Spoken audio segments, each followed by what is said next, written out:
नमस्कार। पुण्य श्लोक अहिल्याबाई शो में हम देख रहे हैं कि देवी अहिल्या और उनकी सासू बाई गौतम साहिब दोनों के बहुत सारे गुण जो हैं मिलते हैं एक दूसरे के साथ में। और एक खासियत है दोनों के चरित्र में, व्यक्तित्व में, कि दोनों सच का साथ देती हैं, दोनों हमेशा सच बोलती हैं।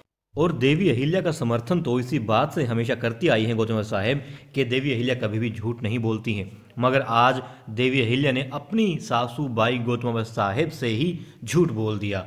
और इतना ही नहीं, देवी अहिल्या को बचाने के लिए गौतमीबाई साहिब ने भी झूठ का सहारा लिया है।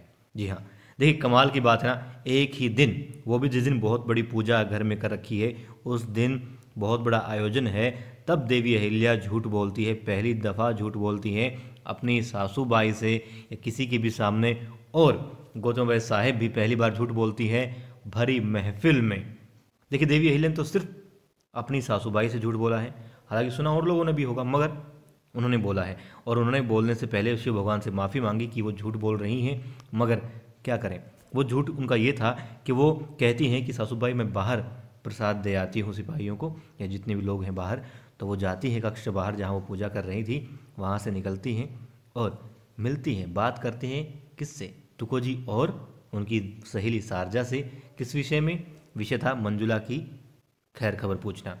अब उन्होंने तो ये झूठ बोला, मगर गौतमबाई साहिब ने झूठ बोला जब उनको पता लगा कि उनकी छोटी सुनबाई, जो छोटी रानी भी है, जो राजा के कर्तव्य भी निभा रही हैं, राजपाट देख रही हैं, वो राजा के नाते या फिर राजपाट को चलाने हेतु अपने प्रजा के सुख दुख को बांटने के लिए महल से बाहर गई हैं। अब इस चीज़ को छुपाने के लिए, क्योंकि ये वो दौर था, वो समय था जब देवी अहिल्या को बहुत ही आवश्यक रूप से उनकी सासूबाई के पास होना चाहिए था। और जो पूजा वो कर रही हैं देवी अहिल्या खंडेराव के लिए हो रही है, उसमें तो उनका उपस्थित होना बिल्कुल लाजमी था, मगर देवी अहिल्या वहाँ नहीं है।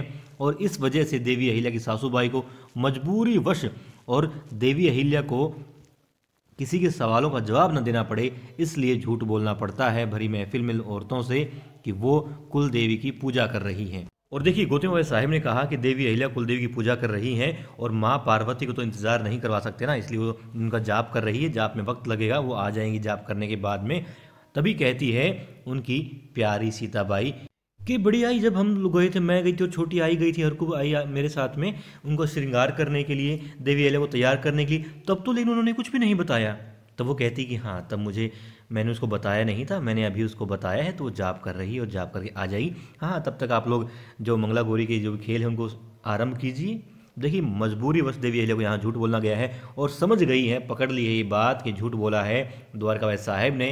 मुझे ऐसा लग रहा है कि द्वारकाबाई साहिब पड़ताल में लग जाएगी। अब वो खेल में कम ध्यान देगी, खेल में उलझा के गौतम साहिब को और जाने की कोशिश करेगी कहाँ गई है देवी अहिल्या, रानी अहिल्या जानने की कोशिश करेगी। और मेरे ख्याल से वहाँ भंडा फोड़ करने की भी कोशिश करेगी कि देवी अहिल्या जाप नहीं कर रही है कुल देवी का, वो तो महल से बाहर गई है।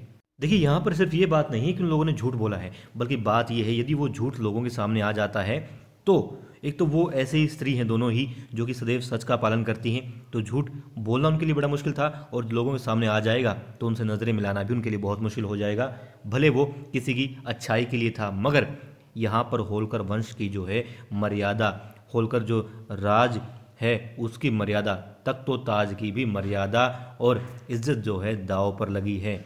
और देखिए है ना कमाल, देवी अहिल्या बोलती है अपनी सासूबाई से झूठ मालवा के लिए, और मालवा की उस रानी को बचाने के लिए फिर उनकी सासूबाई झूठ बोलती हैं। दोनों ने एक दूसरे के लिए कहीं ना कहीं यहाँ पर झूठ बोला है। मगर वो कहते हैं ना कि किसी को बचाने के लिए या किसी अच्छे के लिए बोला गया झूठ झूठ नहीं होता।